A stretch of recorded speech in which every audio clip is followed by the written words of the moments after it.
Hello, everyone. This is Renee Reed from Renee Talks.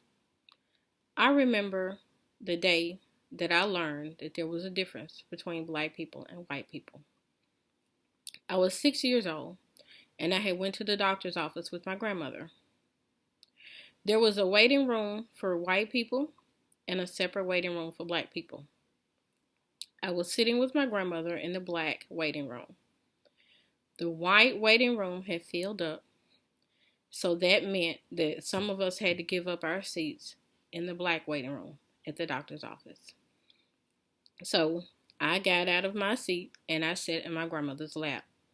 And a white lady came and sat beside us. And I was uncomfortable, so I was wiggling and I was talking and playing. And my grandmother told me to be still and to be quiet. And she apologized to the lady that was sitting next to us. And I didn't understand why all of a sudden, because this white lady came and sat beside us, did I have to be still? Why did I have to be quiet? Why did I have to give her my seat? But I listened to my grandmother and I was quiet. My grandmother didn't mean any harm.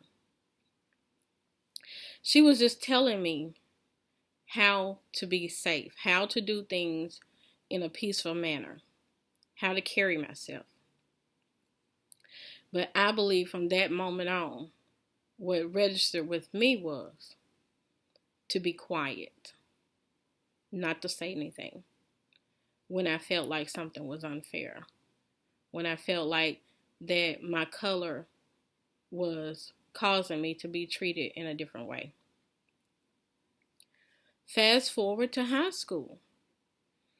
I'm in high school. One day, this white boy grabs me around my neck and he slams me into a locker, choking me. I didn't tell. I didn't tell the principal. The only people that knew about it were the other kids that gathered around, some of them laughing and watching. I didn't tell the teacher. I didn't tell anybody. I was quiet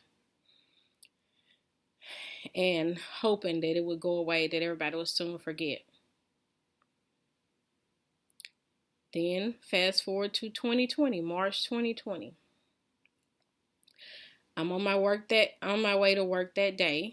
I pull up in the driveway at my work. I see that someone is in my assigned parking space. So I call the secretary and she asked them to move. They're on their way out to move their car. I noticed there's a Caucasian lady standing at my window. I let the window down. I said, "May I help you?" She said, "I need you to move your car right now." And I told her, I said, "Well, I'm not going to move my car because the person is on their way to move out of my parking space." So I let my window back up. I thought that was the end of it. The next thing I know, once I've parked, I'll look up and the lady has parked a little ways away from me. She jumps out of her truck and she screams, "You nigger B." And I looked at her and I kept on getting my things out of the car. I got my purse. I got my things. I went inside the building. I didn't say anything. It bothered me. But I would not give her the satisfaction of knowing that it bothered me. So I showed no emotion. I didn't say anything. I didn't do anything. I was silent. And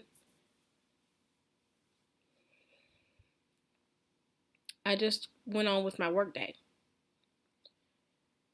Toward the end of May, like many of you, I watched Mr. George Floyd as he was surrounded by 4 policemen laying on the ground. The only thing that he was asking for was to breathe. He's saying, "I can't breathe. Please get off of me. I cannot breathe." He called out for his mother. The moment he called out for his mother, my heart broke. And there was a sadness that seemed to envelop me for a while after that. You've heard the term Black Lives Matter. Black lives do matter. Mr. Floyd was somebody's father. He was a mother's son. I'm sure he could have been an uncle, a brother to someone. He was a family member, someone that was loved and cared for. He deserved to live.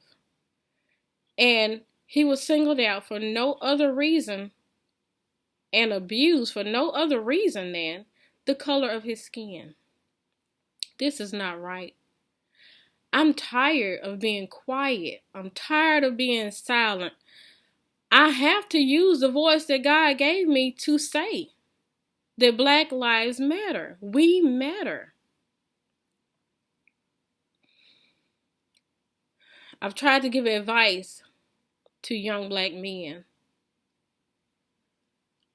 I tell them, if you're stopped by the police, just do what they say. Try to keep the peace. Don't get angry, no matter what they accuse you of.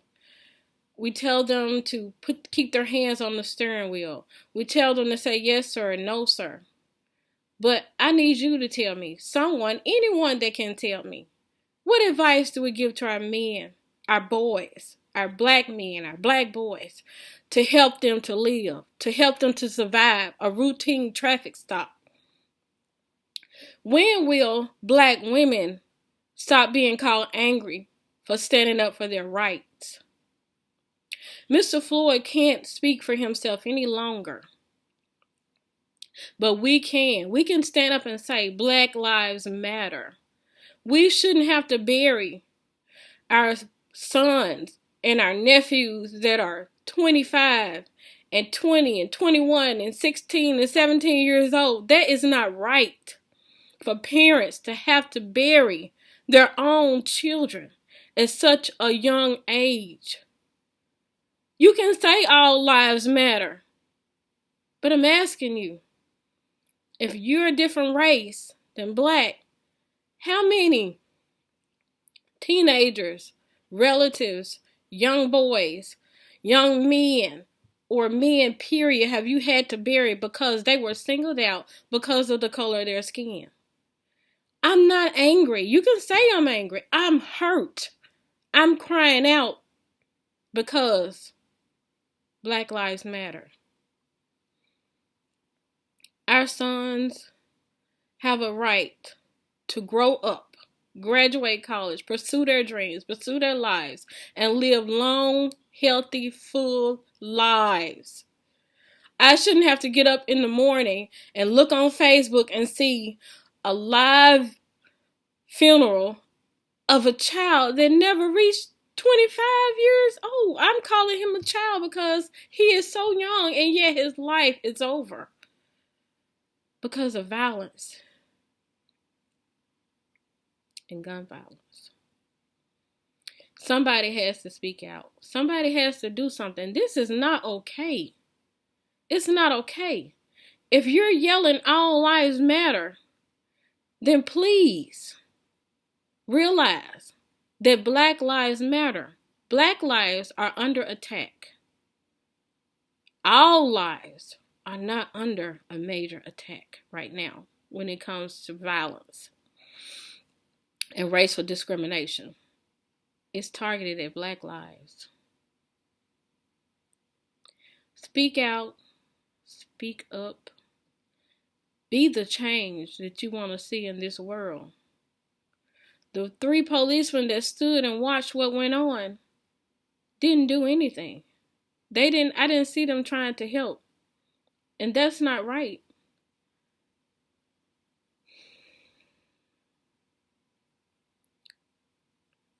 I'm praying for our nation.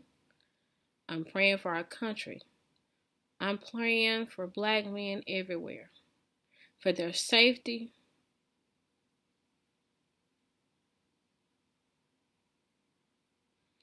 and for protection. When do our sons become a threat?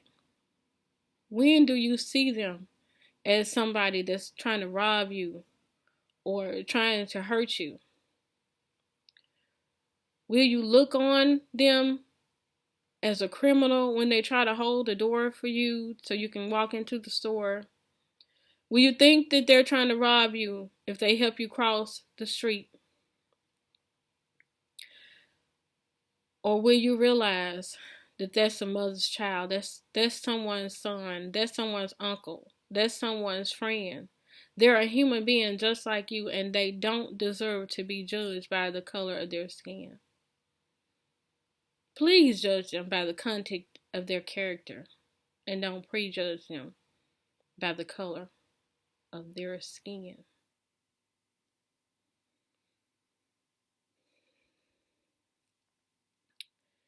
As a race, it is my prayer that we keep rising, that we keep graduating with degrees, doctorates, bachelor's, master's degrees, that we keep writing books, being politicians, pursuing the presidency, the Senate, Congress, becoming teachers, professionals of different categories. I'm sorry, I got caught up. But we can become anything we want to be. We're some of the smartest, most intelligent people on this earth. And please don't give up. Please keep making moves. Please keep being successful. And there are always going to be, as we know, some type of hater. But make up in your mind that they're not going to stop you. You're going to keep moving. And let the haters watch you as you rise. Please keep rising and never stop. Reach your goals, reach your dreams. And don't let anybody tell you you can't do it because of how you look, because you can do it. You're just as good, you're just as smart, you're just as intelligent as anybody else. And I am proud of you. And I'm just saying that Black Lives Matter. That's my topic. Black Lives Matter. We don't know what to tell our men to stay safe. We don't know the right words to say. We've tried just about everything. But the thing that I'm saying today is Black Lives Matter.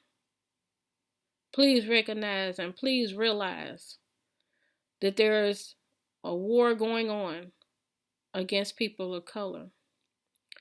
And you may not want to take sides, but sometimes being silent and not saying anything and not doing anything at all is just that it's taking sides. Thank you for listening, and just know that I love you. I love all people. I definitely love Black people. And it is my prayer that we will rise and keep rising. And that we will live long, full lives because we deserve it. And that we will be a blessed people. And we are a blessed people and will continue to be. Thank you. This has been another Renee Talk.